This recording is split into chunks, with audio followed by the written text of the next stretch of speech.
Welcome to the second week of the course, everyone. This week we are going to examine the native societies of Latin America.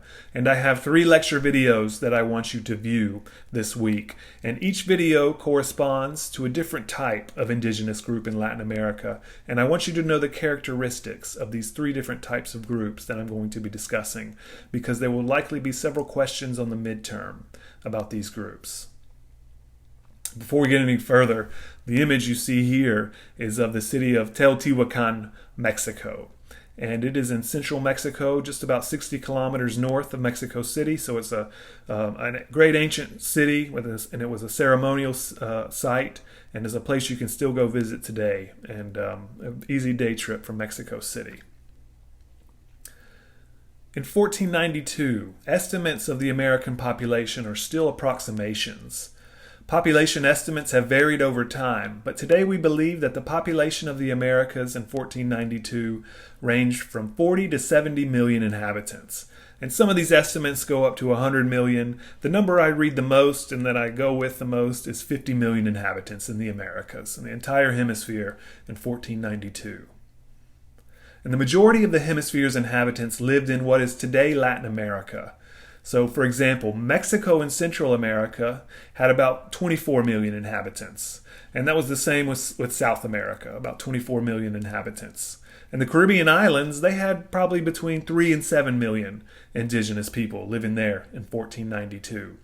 So by contrast, if we take North America without Mexico, so just the United States and Canada, there were only about 2 to 3 million indigenous people living there in 1492. So in short, the vast majority of the Western Hemisphere's native population resided in present-day Latin America. And one of the salient characteristics of all these peoples was their cultural diversity. There were at least 59 distinct native language families with more than 1,000 variations and dialects spoken in the Americas. And for more than 10,000 years, these people were evolving separately, disconnected from the Eastern Hemisphere. And given their diversity, it is difficult to generalize about their societies. Nonetheless, a good way to break them down is by looking at these 3 groups that I'm going to be discussing here over the next several minutes. And the first group was sedentary civilizations, the second group were semi-sedentary groups, and the third were nomadic tribes. Let's begin with sedentary civilizations.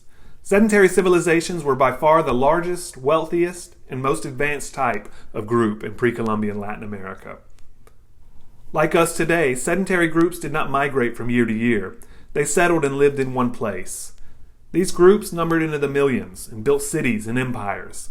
As civilizations, they had different social classes, including political leaders, high priests, merchants, government bureaucrats, imperial warriors, and commoners. They developed governments with laws and systems of long-distance trade. They built irrigation projects to cultivate more food for growing populations, and they had unique artistic styles. And the Spaniards, when they show up in the early 16th century, they're going to be most interested in the sedentary groups because they were the wealthiest, and they had the most resources and the most labor to exploit. And so if you look here on the map, you can see it was in Mexico and in the Andean region of South America where millions and millions of native inhabitants lived in sedentary civilizations. And the first region I want to discuss was known as Mesoamerica. It is the part in Mexico and Central America that you see highlighted on the map. And Mesoamerica was a culturally unique region, and it was home to about 25 million inhabitants. Among the earliest civilizations in Latin America were the Maya. And the Maya, they lived in, as you can see on this map, in the Yucatan in Mexico and all throughout Guatemala and northern Central America, reaching down all the way into Honduras, in fact. And they built cities, as you can see here. The first one is Chichen Itza, which is in the Yucatan in Mexico. If you ever go to Cancun, I think you can do a day trip there to visit it. And the one below is Tikal in present-day Guatemala. And the Maya, they were famous for being the astronomers and mathematicians of the ancient world. They developed one of the most accurate calendar systems at the time. And it helped them to predict the seasons in order to grow more food for their growing populations. They built city-states, which rose and fell over a period of about 2,000 years. And we don't have a lot of time to go into the Maya, but scholars still debate about why Mayan civilization collapsed around the 9th century. There are various explanations for it. Some say there was possibly increasing warfare or overpopulation, perhaps disease and famine. But when they collapsed, the center of civilization in Mesoamerica, it swung from the southern part to central Mexico, as we'll discuss now. One of the most impressive civilizations to arise after the fall of the Maya was that of the Aztecs. And the Aztecs arose in central Mexico, in present-day Mexico City. And the image, the painting that you see here, was done by Diego Rivera, and it is a depiction of ancient Mexico City when it was called Tenochtitlan. And Tenochtitlan was founded in 1325, and it was from there where the Aztecs would build their empire. And the Aztecs built their empire very rapidly and expanded throughout much of central Mexico all the way down into northern Central America. And the city was very fascinating. It was built on a lake, on Lake Texcoco. It was an island, and they dredged the lake to make the island larger over time. And you can see it here. They built their great temples at the center of the city, and it was surrounded by mountains in the Valley of Mexico. And the city was a very large city at the time. Some 200,000 people resided there. And in the valley itself, there were over 1 million people who lived in the Valley of Mexico. And it was here where the Spaniards would encounter the emperor of the Aztec Empire, Montezuma, in 1519, in November of that year. The Spaniards would reach Mexico, they would reach the city of Tenochtitlan, and they would meet Montezuma. And there was some diplomacy over the first several months between the two groups, and it's a very famous history and story. We go into this in my course on the history of Mexico.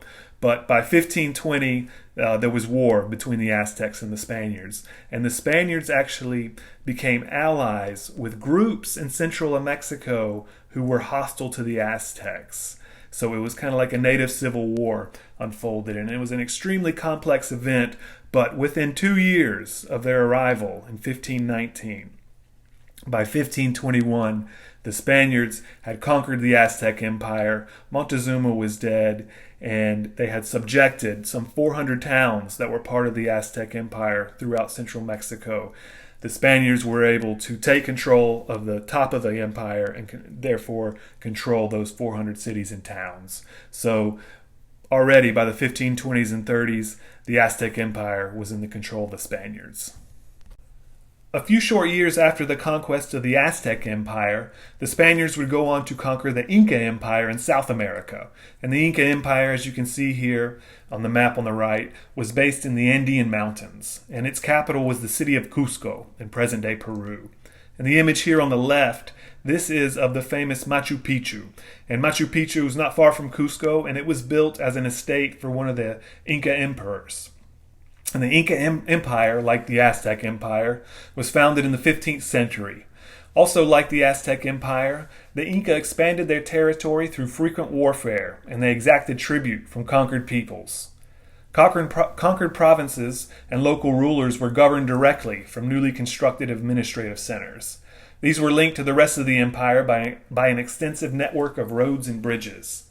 A bureaucracy composed of Inca nobles supervised every detail of imperial administration, from managing state grain warehouses to maintaining roads and bridges. By the early 16th century, the Inca Empire encompassed 80 provinces that extended 2,600 miles north to south, including modern-day Ecuador, Peru, Bolivia, and Chile. And the empire, it was one of the largest in the world at the time, and it contained perhaps as many as 14 million people.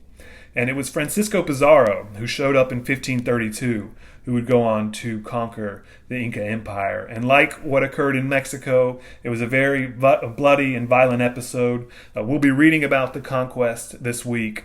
But moving forward now, I want to talk about semi-sedentary groups.